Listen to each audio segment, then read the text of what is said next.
for the first time in a very long while in our country, we had a candidate who was inflaming ethnic passions. And that was the way the election went at that time. It was inflaming ethnic passions, even religious passions, bringing two dangerous things to our politics: ethnicity, religion. That's what Peter Obi was doing. That was what he did. And those things were dangerous to our Nigerian politics. You don't think that Ashwaju did that and the APC? If Ashwaju did that, he would not have lost Lagos. But those who believe the Muslim ticket was a religious politics. It was not religious. You can see that even Muslim ticket is not even winning massive votes, let's say in Borno, where his deputy came from. It was not, he was basing it on the man he picked as his VP. He believed that Shetima had the quality to support him. I mean, to be his vice president. And that's why he picked him. He was not looking at religion. Let me give you an incident. We went somewhere recently, and we found that most of the people in the media section of this government, they were actually Muslims. And I said, wow. I was born a Muslim, for instance. If you count me, then you find that most of us were Muslims. And I said, wow, what is this? But it was a mere coincidence. When they were picking them, nobody was looking at their religion.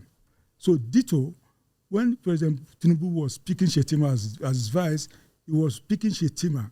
He was not looking at Shetima as a Muslim. He was looking at Shetima from the northeast part of the country who could add some value to his campaign, to his winning the presidency. So there are no other person from the northeast of a Christian stock that could be his vice? Shetima and the vice president because of his contribution to that campaign. He was with him all the way, even before the primary. So loyalty was one of the reasons why Shetima got the ticket. When you want to appoint somebody to work with you, you have to count loyalty. It's very, very, very vital. And of course, even the quality of the person is also very important. And you can see what Shetima has been doing is loyal to the president, and he has shown a lot of quality as a vice president. Do you see Peter Obi's politics and the obedient movement as a threat to a possible re-election of President Tinubu? Well, until then, as of now, we are busy with governance, and we don't want to divert our attention from the focus of what the government is trying to do. We are very busy, so we are not even looking at them now. But you don't think that they pose any threat? I cannot answer that now because I said, for now, we have left politics. We are now busy with governance.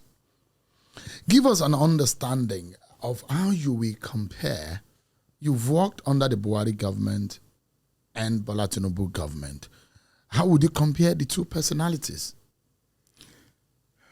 Of course, they are different. The two of them are different. I mean, the President Buhari and Bola Tinubu. Let me speak more about Bola Tinubu because I would say Tinubu is a very, very compassionate leader. And whatever you see him saying outside there, he really means it. When he says he feels the pains of people, he feels their hurt and everything, that is the man. That's the person. And you can see what happened to him.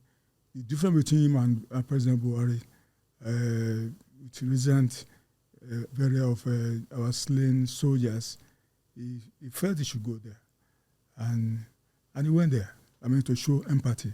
That as a commander-in-chief, he felt the pain the military had when their men were killed and so on. That's the kind of person that Tinubu is.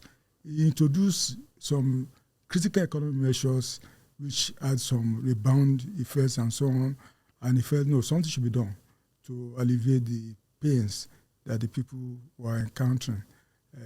Again, that shows his compassion, that he's a leader to all this idea of palliatives, interventions and everything so that people can have some relief from the pains of the economic measures, which, by the way, they are very, very necessary economic measures, like the removal of subsidy, like the amortization of the foreign exchange.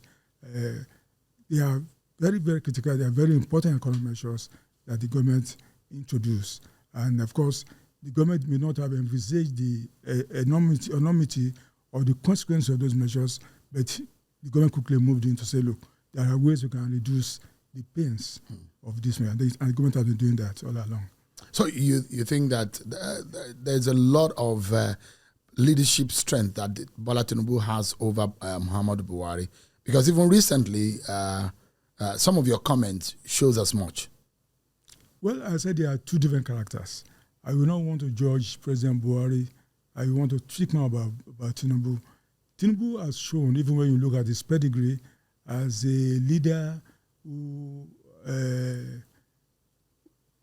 had a leader with vision. He showed that one in Lagos, and that's why that is even what qualified him. Why some of us believe so much in him. We saw his leadership in what he did in Lagos then, how he turned things around in Lagos, and how Lagos now became, as they said, now the fifth largest economy in Africa. If Lagos had to be a nation of its own, Lagos will be successful. And I think Tinubu did that. He achieved that in Lagos. And I think I see him again expanding the horizon for Nigeria.